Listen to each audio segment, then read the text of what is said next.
What if the afterlife is not what religion prepared you for? What if the afterlife is real, but not the version you were trained to imagine? What if heaven is not a reward system, hell is not a punishment chamber, and judgment is not a checklist? What if religion prepared you to obey, but not to understand? This question is unsettling for a reason, because if the afterlife is different, then everything we believed about fear, reward, sin, and salvation changes with it. So don't rush to defend, don't rush to reject, just listen. Why we need the afterlife to be simple human beings fear uncertainty more than death. That is why most religions describe the afterlife in simple terms. Heaven or hell, reward or punishment, saved or condemned. This simplicity is comforting. It turns existence into a transaction. Behave correctly implies receive eternal safety. But reality has never worked that cleanly. Life itself is complex, contradictory, and morally uneven.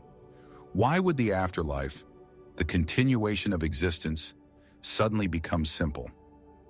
The psychological function of religious afterlife. Before asking what the afterlife is, we must ask what it does. Religious descriptions of the afterlife serve powerful psychological roles. They enforce moral behavior. They reduce existential anxiety. They protect authority structures. They offer justice where life seems unfair. None of these automatically make them false, but they do mean something important. The afterlife we were taught may be shaped more by human need than cosmic truth. The problem with reward-based eternity. If heaven is a reward and hell is a punishment, then morality becomes transactional. You are no longer good because goodness matters. You are good because you want safety. Ask yourself honestly, is that virtue or strategy? Is that love for God or fear of consequence? If the afterlife is built on fear and reward, then it trains compliance, not transformation. And transformation has always been the deeper spiritual goal. Why near-death experiences complicate everything across cultures. People who report near-death experiences describe patterns that don't fit religious training. No judgment scene, no divine courtroom, no punishment phase, no checklist of beliefs. Instead, they describe life review without condemnation, emotional accountability, awareness rather than sentencing, understanding instead of fear. This doesn't prove anything, but it raises an uncomfortable question. Why does lived experience keep contradicting religious expectation? What if judgment is not external? Religion often teaches that judgment is something done to you. But what if judgment is something you become aware of? What if the afterlife is not about being told who you were, but finally seeing yourself clearly? That would be terrifying. Not because of fire or torture, but because there would be no lies left. The afterlife as continuation, not destination.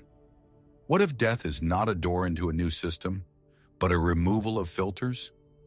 No body, no ego defense, no social masks, just consciousness meeting truth. In that case, heaven would not be a place. Hell would not be a location. They would be states of awareness. Why this idea scares religious institutions? An afterlife based on awareness instead of punishment is dangerous because it cannot be controlled, it cannot be weaponized, it does not require fear. If people believed the afterlife was about inner truth, not external compliance, authority would lose leverage. And that explains something important. Why so many religious systems focus more on rules than inner honesty. What happens to belief? Then, if the afterlife is not belief-based, then belief itself is not the passport. That would mean wrong belief does not automatically condemn. Right belief does not automatically save. What matters instead? Intent awareness, integrity responsibility. That idea threatens systems built on identity rather than character. The quiet fear. No one talks about deep down. Many people fear something more than hell. They fear, what if I wake up and realize I lived wrong, not because I disobeyed rules, but because I never became honest? That fear cannot be solved by rituals, only by reflection. Pause here, because this is where belief stops being inherited and starts becoming personal. If this thought unsettles you, it's not because it's dangerous, it's because it removes the comfort of certainty. The afterlife as a mirror. What if the afterlife is not a verdict, but a mirror? Not, you are punished, but this is who you became. No escape, no arguments, no excuses, just truth. Why fear-based afterlife narratives persist? Fear works. Fear motivates behavior quickly. Fear discourages questioning.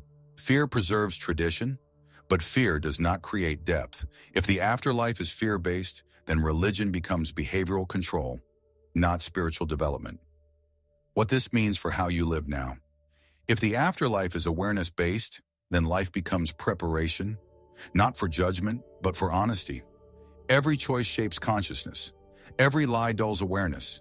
Every act of integrity sharpens it. The afterlife would not begin at death. It would be the continuation of who you already are. Why this idea feels like heresy? Because it removes guaranteed rewards, external blame, institutional safety. It puts everything back where it began, on you. And responsibility has always been heavier than belief. If the afterlife is not what religion prepared you for, then the most important question is not, what do I believe, but who am I becoming? Because whatever consciousness is, it does not reset at death. Destiny-style closing. The afterlife may not be a place you go. It may be a truth you wake up to.